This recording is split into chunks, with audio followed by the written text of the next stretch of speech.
Hello, hello, ladies and gentlemen. This is your girl Mitzi, and this is Mitzi. Let's think about it. Today we are thinking about paranormal experiences. Yes, I bet you this is one that you guys were waiting for. Like, when is this girl going to talk about this? Well, this is the moment. And we have a special guest, Margaret, here. Thank you so much, Margaret, for coming on my show and thinking with us about paranormal experience. So let's just dive right in. And I have to ask you, what makes you a believer of the paranormal?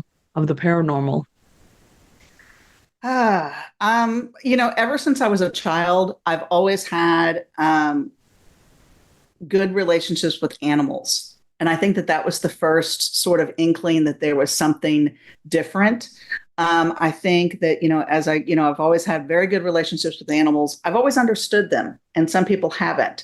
It's not, there's no voices. There's no, when I have any kind of experience, there's always an emotion and a certain feeling comes through and it's just a strong feeling. I have a strong reaction. I have strong feelings.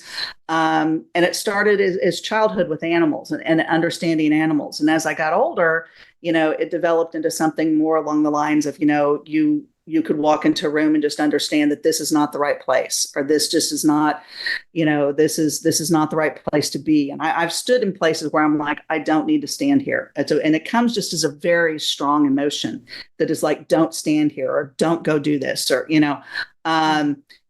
was interesting. One thing that just popped up that just came to mind was, during the pandemic, as we went into the pandemic, and now that I get older, as we went into the pandemic, my husband and I had a cruise schedule. And it was, we were going to go in this European cruise, and it was the first time we were traveling over to the UK. We've traveled extensively on this side of the world, but not on the other side. And, just as we were coming to the pandemic, they were canceling cruises, and my cruise was still scheduled. And my father's passed by this time, and I just had this really strong dream where he came to me and he's like, "You don't need to go on that cruise. You do not need to." And I just woke up. He's like, "You just don't need to go. You can go another time." And within a week, it was canceled. The company canceled it because we were heading the pandemic. But as I got older, more experiences like that started to occur, and I think as someone who has these experiences, you have to be open. You have to listen. You have to, you can't just shut it off. You have to be receptive to these kinds of feelings, emotions, to things that speak to you beyond yourself. And so I think the more, being a creative person, I've been involved in the performing arts all my life. And so being an overly creative person, I just have a tendency to listen and be receptive. So I think that that's a big part of it. Yeah, I like your response because when you have these experiences, you kind of have to be open. You have to be open-minded, and really try to not not close it off or pinpoint it to one specific thing. You know what I mean? You have to allow Mhm.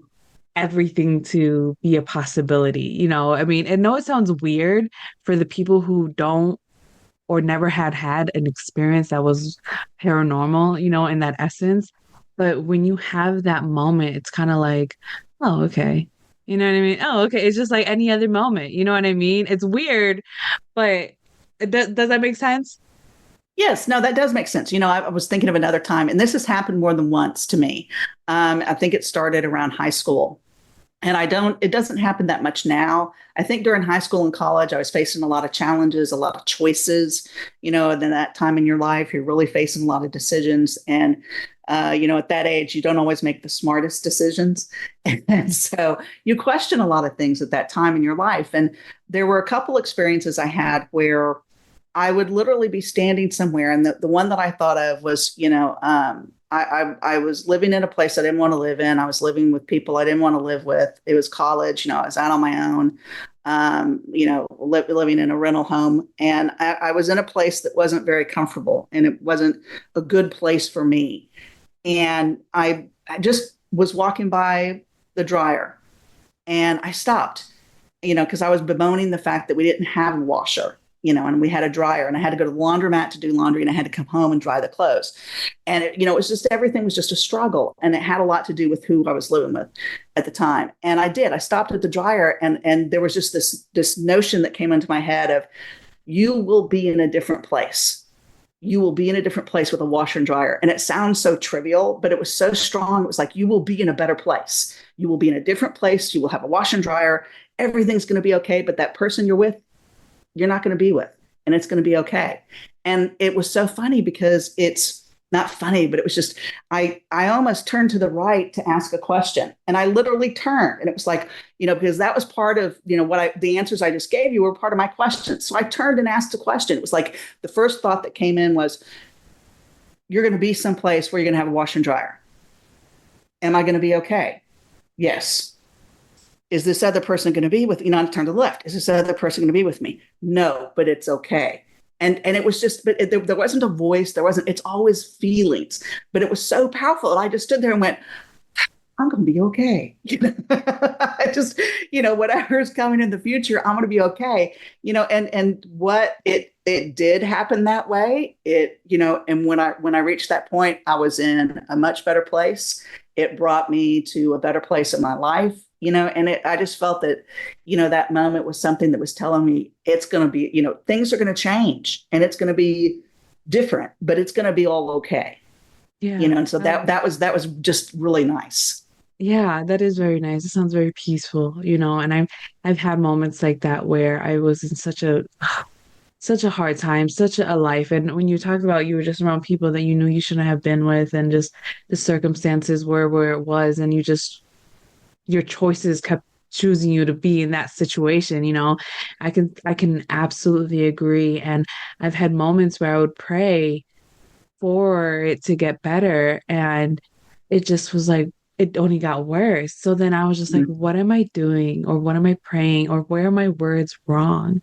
So once I started changing my words, like everything started changing. And I had those type of moments where it was just like, I started having dreams of me being in a different situation. And it's just like getting away from from getting into a new chapter, you know what I mean? It's always kind of like a difficult, because it's like, oh, how is it going to happen? What's going to be next? Or, that process. But that is very interesting. That is so interesting. So I'm curious, what made you start writing, and what made you get into the genre of paranormal experiences? Because from what you've told me so far with your own paranormal experiences in those moments, they seem good. You know what I mean? They don't seem necessarily scary, where you would see like The Conjuring, or, you know what I mean? Things of that nature, where it's like people are like traumatized. Right. No, I mean, I've had negative experiences. Don't get me wrong. There's house shopping. House shopping is always, which I haven't had to do, thankfully, for 13 years. We're in our current house for 13 years.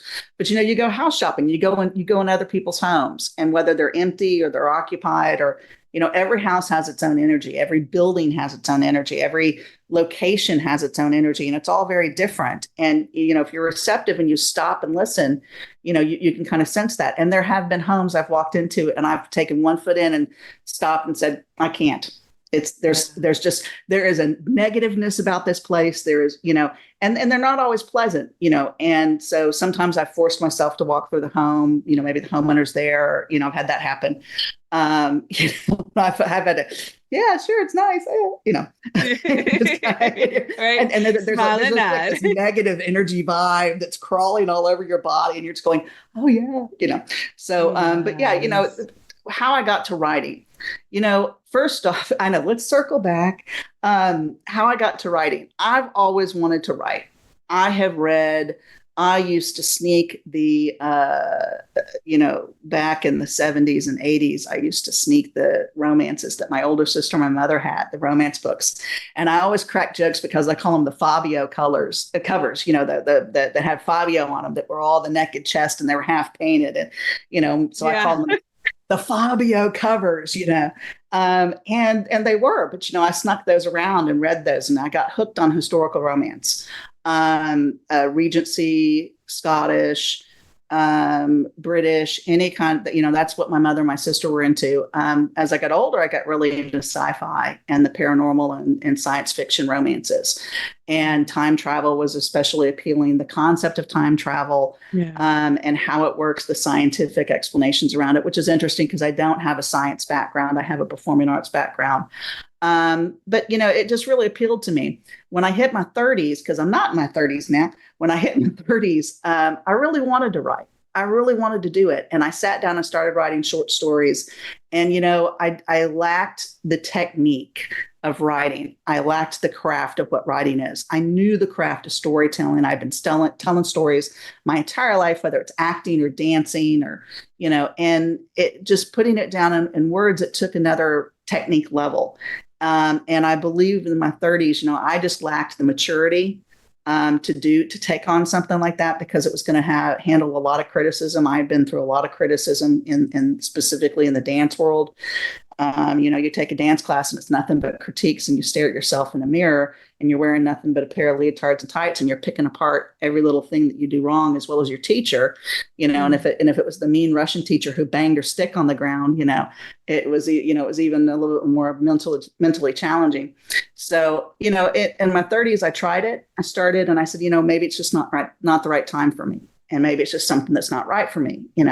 I ended up having triplets, raised my triplets, tutored them all through high school and college. We entered the pandemic. And as we came out of the pandemic, I hit my mid 50s, and it was kind of like, if I'm ever going to do this, now's going to be the time. And I don't know if you want to call it a midlife crisis. I don't care what you want to call it. I just hit, those early to mid 50s. And it was like, if I'm ever going to do this, it's now or never. And, for many years, I'd owned a dance studio up until my kids were in elementary school. And from that point on, I didn't work a job. I worked, I tutored my kids, I managed my household, raised the triplets, got them through college, so I worked hard. So, it was a shock to my family when I said, I'm going to sit down and do this. And I stopped being the beck and call mom. Right, the beck and call wife, which I don't get me wrong, my husband's extraordinarily supportive, and the poor man has to read my rough drafts, so, and he loves me still. But so I just sat down and started writing, and but before I even started writing, I took like 4 months of classes so I could work on that technique of writing, because it's a craft, it's a practiced craft. There's the craft of writing and the art of storytelling. And you have to master both in order to put forth a really great product and what stories you're telling. Exactly. I absolutely agree. And it's so funny that when you speak, I'm like, goodness, this is like my soul sister. You know what I mean? I've never met you, but we have so much similarities. And I don't have 3 kids, that and especially not triplets. I have 2 boys that are like 11 months apart, and they close enough. Yeah, close enough, and they drive my world upside down.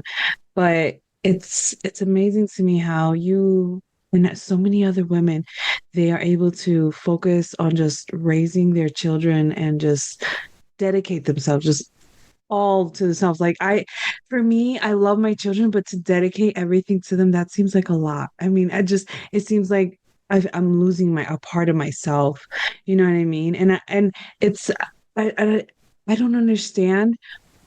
I feel bad about myself as if I feel like if something's wrong with me that I don't have that same. Oh, no. Let's back up a second, because I want to address this. Okay. First off, yeah, when I decided not to work and I decided to, focus on the kids, I still focused on me. I still did things for me.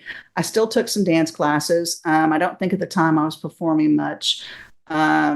When they were younger, I was performing a lot. By the time they hit elementary school and junior high, the homework hell started. And once they hit junior high, because we tutored them all as a group, they got accused of copying each other's work because it was too similar. And so then we had to do separate tutoring sessions per kid, per subject, per night. Drove me nuts. I want to address this, don't lose yourself, because it was a struggle, because I almost, I felt like you said, I felt like I was losing myself. I was so buried in them. And so I did volunteer work. I still took dance class. I still did things that focused on me, that were part of what my life was, because it was a struggle. I remember, sitting there going, I am losing who I am. I took up cooking as a hobby. I had gardening as a hobby. I volunteered for the Girl Scouts. I threw myself into the Boy Scouts. I still did dancing.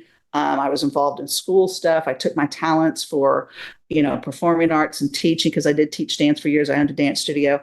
And I took some of that into some of my volunteer work for the school in order to support my kids and support other kids. It's funny because, I was the mom that was always around, and every kid knew me, and I was always, especially when they hit high school, and because one went into band, one went into drama, because I have two boys and a girl. So the first boy went into band. The second boy, he built the sets for drama, and then the girl performed. And so she did performing and singing. So, I was always in the fine arts wing, all through their high school years, and worked very closely with those departments. And it was 100% volunteer work, but it was, that was almost like revisiting myself, because I didn't lose myself, and I got to take my talents, and really share them with people. I have a bachelor's degree in dance. I danced professionally with a ballet company. I did all this performance work and all this nonprofit performing work. I owned a studio. I ran a nonprofit dance company, all this before the kids hit, second, third grade. So, I had a lot to bring to the table, and it was nice because I didn't lose myself. And I guess that's part of what my message I want to share is, you can still be a mom and not lose yourself. You just have to find what your talents are and where you can share that, and where you can find yourself in this without losing yourself.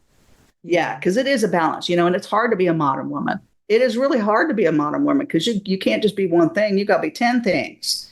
I know. It's got multitasking to the 100 max. Goodness gracious. But that's good. It's freeing. It's good to hear women like yourself, and just be so honest. It helps women like me, make sure that we're still, not crazy. We haven't flipped over the bin yet, because sometimes that's how we feel. We can put so much pressure on ourselves that we realize, what? No, everybody goes through this. Everybody goes through this, and it's crazy. Anyways, let's go back to paranormal, because that's the topic. I apologize, ladies and gentlemen. As you know by now, these side rants happen. So let me ask you, because it happens all the time. Do you think that having these paranormal experiences helped you validate your faith? First off, okay, so one story comes to mind. First off, I've never lost faith. Faith in, and I love the fact that you just ask about faith. You don't ask about faith in God or faith in Buddha or faith in the gods. My books do span history. They time travel. And so they do go back far enough where, they take place in Scotland. Most of them do. There's one that actually doesn't take place in Scotland. They time travel someplace different. That's a spoiler we can't share. That book's not out yet. But, they do go back to a time where they talk about the gods and, referring to the Norse gods. So, but as far as my faith, God's always been there. Do I think it's strengthened my faith? I wouldn't call it strengthened. I think it's affirmed. I think that it's given me a stronger connection to spirits and past, because I've had some experiences with, ancestors, when I brought the triplets home, and I finally had all three of them home, because, they were in a NIC unit and an ICU unit, and they don't let you bring multiples home all at once. They spread them out 1 week apart to make sure that you can hack it. Yeah. Oh, wow. I didn't know that. So once sometimes they let twins come home together, but triplets, no, they spread them out. So they were spread out 1 week apart. And, by the time I got the third one home, which was the girl, it was kind of like this, because they were, 4, 5, and 6 weeks in an ICU unit, because they were born at 32 weeks. So, that night I was putting in bed, and I just had this overwhelming experience of my ancestors around me approving of it. And so, you ask about reaffirming my faith in God. I think it's reaffirmed my connection with things that are bigger and beyond us and bigger and beyond our earth. One story that comes to mind that's really funny. Back when I was in high school, I, was casually dating a guy, and they invited me to go to church with them. So I go to church, and, I had never been to their church, and I had never, didn't know a lot about their denomination. I'm not going to say what denomination it was. It's different than mine. Mm-hmm. And I didn't know a lot about the practices in church, and I had not been to a lot of different churches. I had been to our church.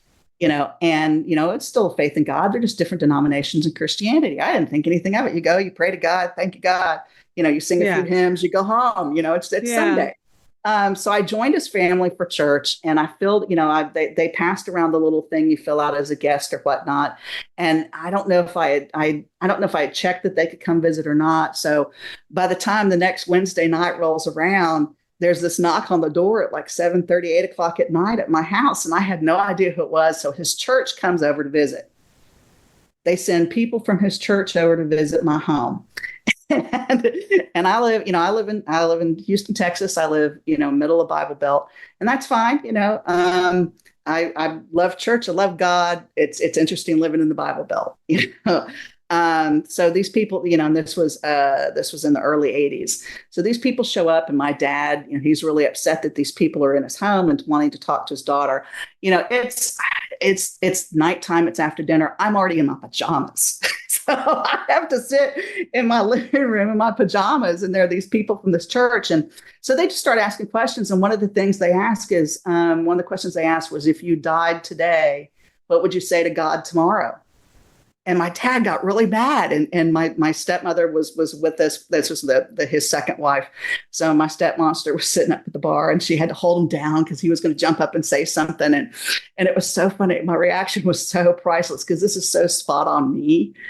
High school. I'm a sophomore in high school. And I turn to this guy and I go, I can't die tomorrow. I have a history test. So it's a funny story in the family because it's like, I can't die tomorrow. I got things to do. It's too busy. I'm not speaking to God tomorrow, but it was so funny because, at that time, I didn't feel like I was going to speak to God tomorrow. So I just didn't have anything to say. Yeah. And it just popped out of my mouth, like a lot of things do pop out of my mouth. But it was, I do. Yeah, me too. I'm that friend that says everything you're thinking that you don't want to say, but I know. That's me. People tell me that I make them cry too much. Right. Yeah. Sometimes I write that way and I love it. Sometimes I write characters that way and then they're so much fun. But yeah, I popped off and was like, I can't die tomorrow. I've got a test. I know. And so that's so funny. I think they laughed and left. I think that was it. But, that's a funny story when you talk about faith and what do you say and what do you think about it? And, I think that there's I think my relationship with God does have a comical edge. He gifted me the triplets, and we just crack jokes about that. It's like he gives them to those people who can hack them, or he punishes us who thinks, maybe I was too much of a hellion when I was a child, I will say that my mother enjoys me struggling with my kids. That is too funny.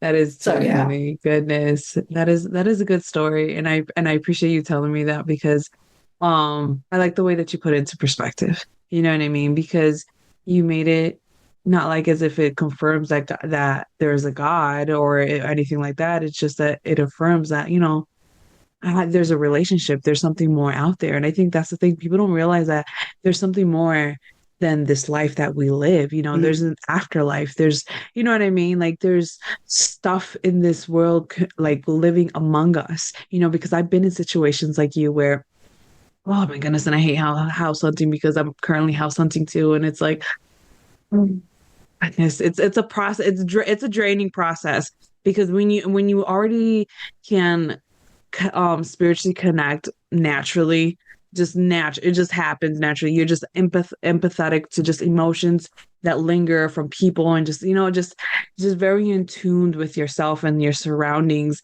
It makes it difficult because you can feel sadness, you can feel anger that still lingers in areas, you can feel the pain that's still there. You can you can sometimes tell how somebody died in a place, you know what I mean? And it's funny because sometimes I wait till the realtor or the person showing the house tells me like, yeah, somebody died. And I was like, yeah, I've been known that. But had to tell me the truth or the lie. How did they die? You know what I mean? Like, please tell me, because I would love your point of view versus the reality that I can feel and see in this home, because man, even when I was younger, my mom was going house hunting with my stepdad, my second Yeah, my second stepdad at the time. And I didn't even get to see the houses or yet. They just went to the realtor. The realtor brought back some pamphlets and I was like, okay, cool, have a good day. And then I went to sleep that night and I literally had a dream that we lived in one of those houses and there was a spirit, a little girl spirit in there, and all she wanted to do was torment us, but she couldn't. So she tormented my dog and she hung my dog and I've seen my dog there like being hung and like squirming and dripping blood. And I was just like, what the heck was that? So then I wake up, I'm like, this is a crazy dream. So I tell my mom and she's like, describe me the house. So I described it from the stairs to the walls to the border of the trim. And she was just like, that's this house. And I was just like, okay, well, can you not go to that house? Yeah. Because I Yeah. already know what's in that house. Can you not go to that house? So it's just like sometimes it's such an amazing experience to actually have because when you come across that time frame where you have to be in it, it's like it validates also like what you see. It doesn't make you seem so crazy either. I mean, have you ever had moments where you felt crazy before you actually encountered the moment? Oh yeah. Yeah, and not necessarily crazy. There's a lot of deja vu moments. There's a lot of Yeah. dream moments where it's similar but not exactly the same. But it's Yeah. it's like I've been here, and deja vu is explained as echoes in the brain, so that it comes out as memories. So deja vu typically is a memory that your brain has attached itself to, and so you think that you've seen it before, but it's really from a memory. And that's what most deja Mm. vu moments are. And these, now that once you figure out how the brain works with that and what those moments are, you can discern between what real deja vu is and what an attachment to your memory is. and Yeah. and so there I do have distinct moments where it's like I've dreamt this and now I'm doing it. That's happened a handful of times. Mm. Yeah, So I yeah, can but imagine. yeah, yeah, but no, I know So, what you mean by walking the walking in a house and feeling something negative has that's always been a very strong emotion. And even I'll walk into neighbors' houses or friends' houses, and it'll be like, yeah, no, this is just. So yeah, I know yeah, exactly what you mean. And it sucks that the time is running out. I'm gonna have to make some other excuse to bring you back on my show because it was such a great time speaking with you. Goodness, I felt like we could speak about everything in life. yes, Everything that comes with life. It's such an easy conversation. I love these conversations because it makes um not only the time go by, but it makes it realer for people, you know what I mm-hmm. mean, to connect with and to reflect on, you know what I mean? Because you brought a different way of wording things than from how I word it, and it helps people connect, you know what I mean, and understand and grasp it so that they can shift their perspective. And that's the whole point, is so that people can think about this in a whole different way. So before we fully wrap up, do you have any words of wisdom that you can leave us off with? mm, words of wisdom. I know you got them, girl. You just have to have faith.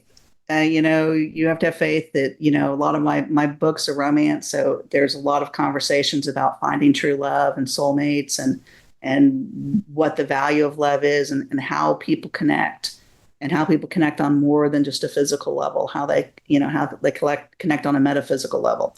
So, true love is strong. True love exists. Have faith and hope, and you just have to believe in yourself. And even everyone has hard times. Hard Yeah. times are part of life. And that's what I love about my books. There are hard times, and how people deal with that, how they cope with it, how they overcome that is a big message in the books, and how it comes out on a positive end. And I think that that's how I've approached my life. My husband and I have been married 31 years this last May. And we've raised these triplets, which is an adventure in and of itself. But it hasn't always come easy, but it's been a hell of a lot of fun. And I have a teammate to do it with. So have faith, hope, and you can find love. There you go. I love it. That's goodness. Oh, I could give you a squeeze of a hug.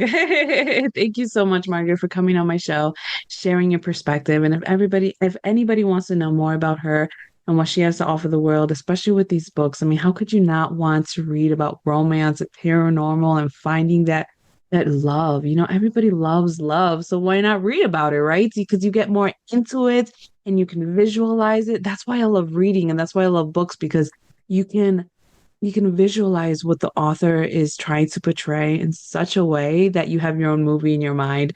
You know what I mean? And romance and paranormal, those are my favorites too, that I usually look into fantasy novels because goodness, you can truly get lost into a world that is amazing. You know what I mean? So that's why I'm so glad that I was able to catch your time and pick your brain. So yes, if anybody wants to know more about Margaret, I have a lovely photo on my website. Just click right there and you can find all the access and everything that she has to offer the world. So with that being said, always, always, always keep thinking, y'all. Bye.